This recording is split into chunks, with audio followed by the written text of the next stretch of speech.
Hello, everyone. My name is Vinit Seghal, and I'm an assistant professor at Louisiana State University.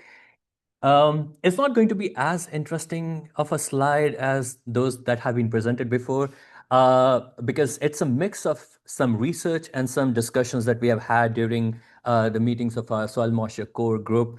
So that's why I thank Mike, Ron, and Mang Hung.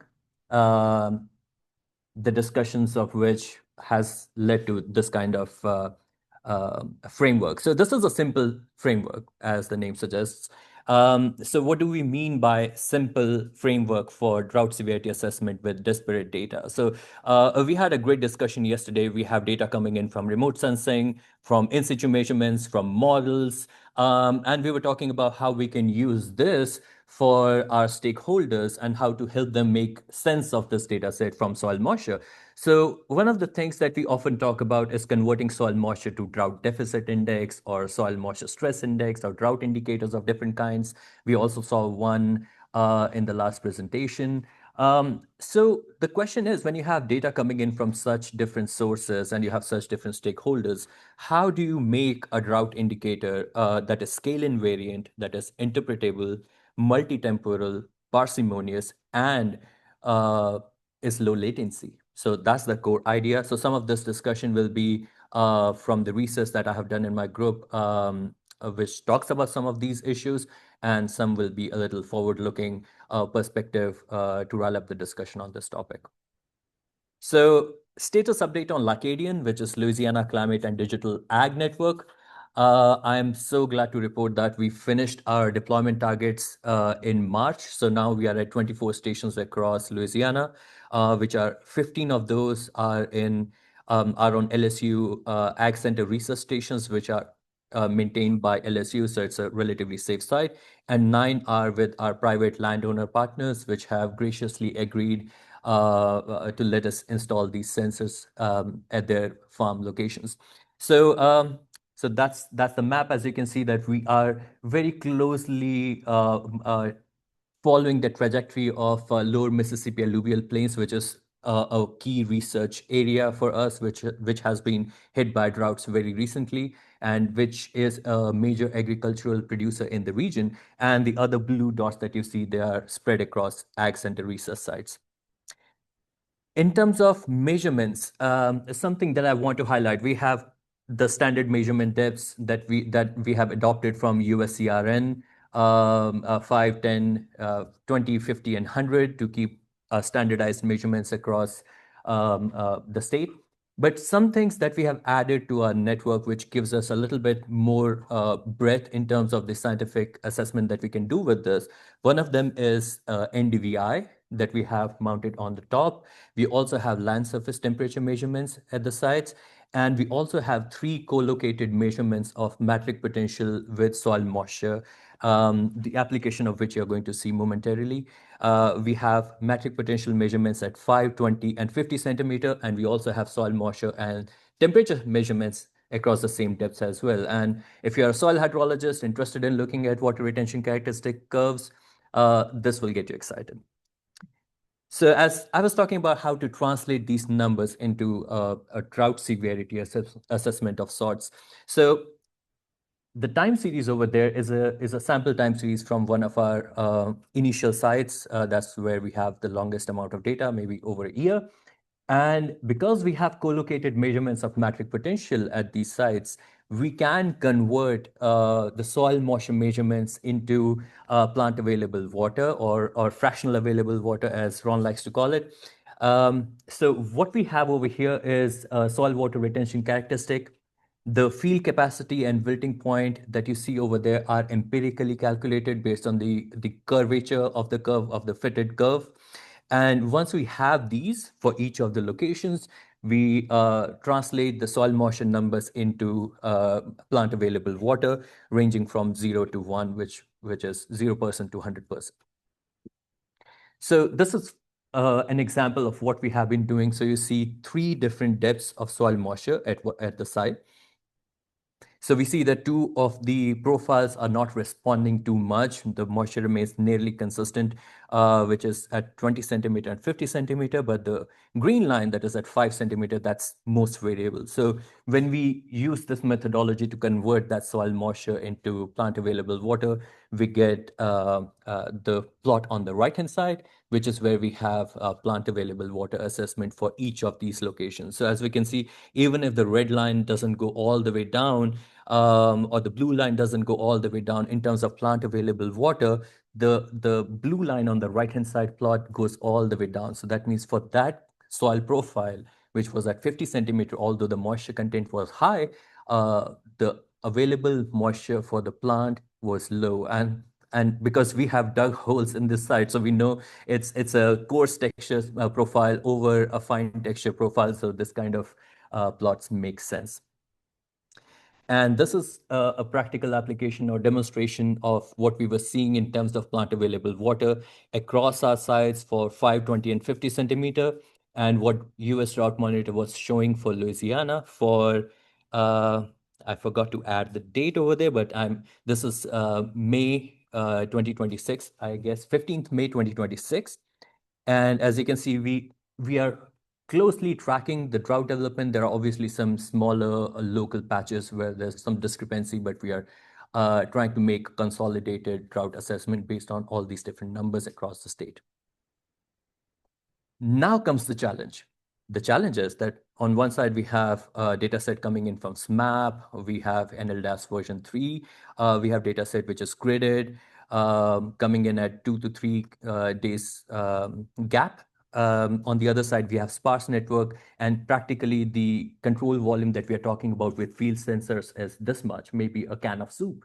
So when you are putting the sensors at a very specific site and you want to say that this is the representative location for this entire part, this entire region, that obviously is not true. So how do we counter the heterogeneity that we are seeing with multi-scale observations at larger scale, and how do we bridge this gap from what we're seeing at the point scale and what we are seeing at coarser resolution with, say, satellites, with models?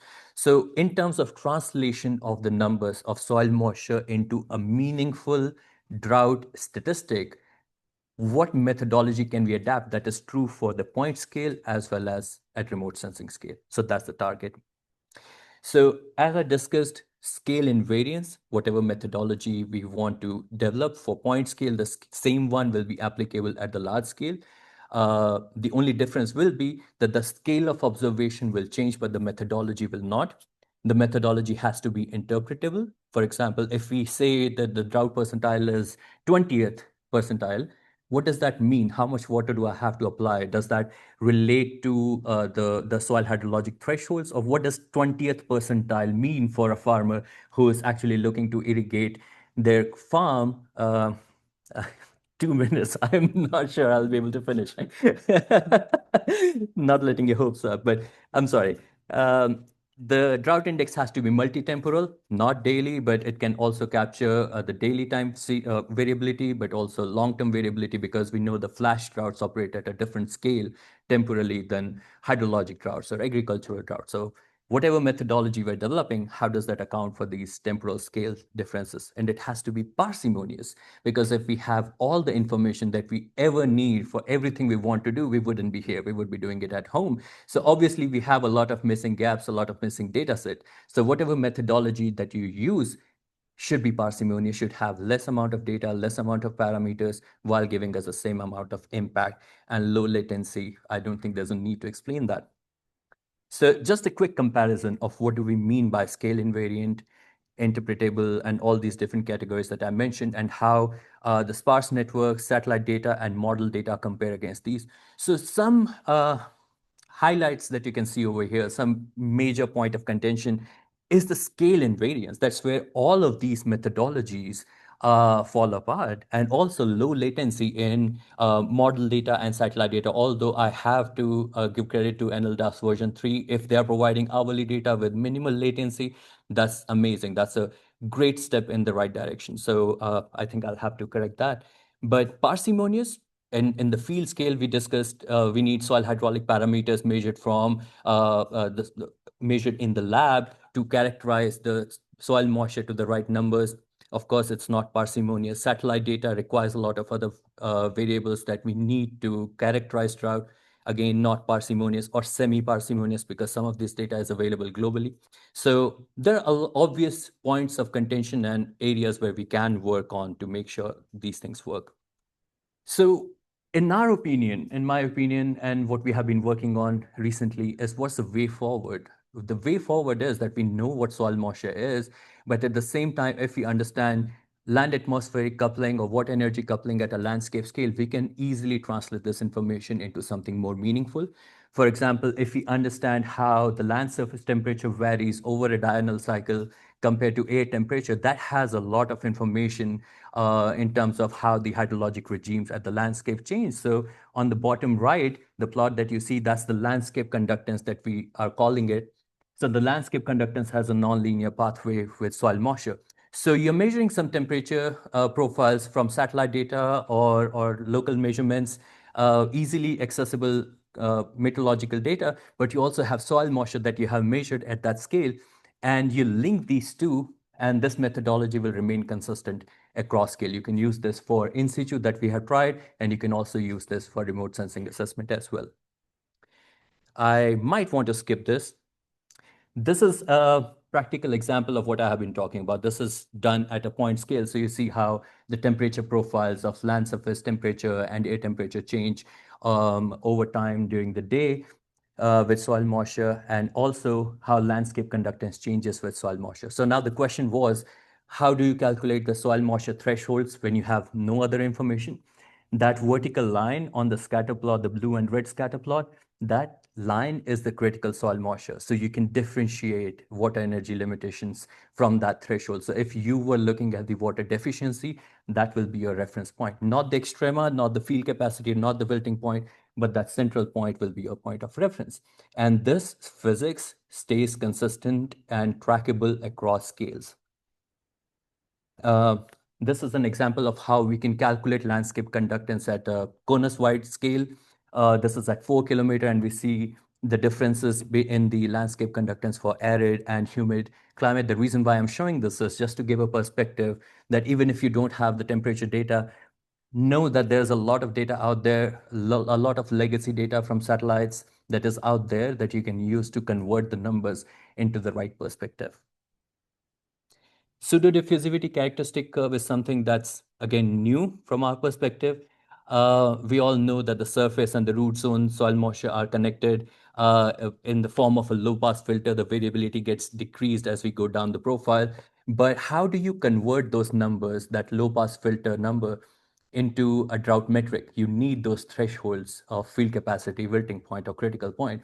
So the idea was that instead of having a time-based low-pass filter, why don't we have a state-based low-pass filter? And in that optimization, we also have the field capacity and critical point and wilting point optimized within this framework, so that not only you understand the variability, the temporal variability of soil moisture dynamics in the root zone, you also have those critical thresholds that you can immediately use to normalize the estimates that you're generating and put them into perspective.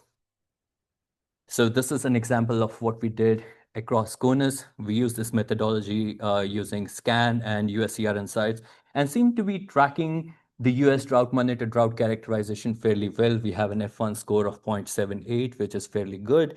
And on the bottom, we see an example for Vernon in Texas, and what we were seeing as drought and what US drought monitor was showing as drought at that site using this methodology. So now, as I said, the landscape conductance and the emergent signature. So how do you integrate that here? You have the pseudo-diffusivity characteristic curve as a concept, but you want to reach to that threshold. What you can do, you can have the landscape conductance and do a recursive optimization to estimate the most optimum pseudo-diffusivity curve. And once you have that, you immediately have the thresholds that you can use to normalize the data.